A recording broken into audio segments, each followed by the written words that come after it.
আসসালামু আলাইকুম গাইস, আশা করি আপনারা সবাই অনেক ভালো আছেন। আজকে আমি আবার একটি নতুন ভিডিও নিয়ে চলে আসছি।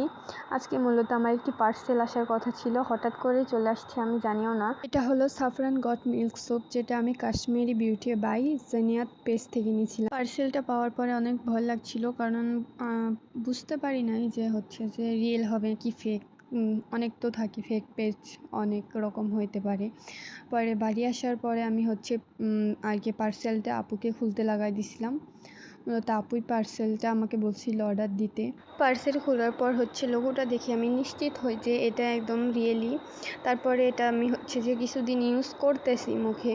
এটার স্মেলটা অনেকটা ছাগলের যে দুধের যে গন্ধ থাকে না, একদম সেম প্রায় ওই রকমই।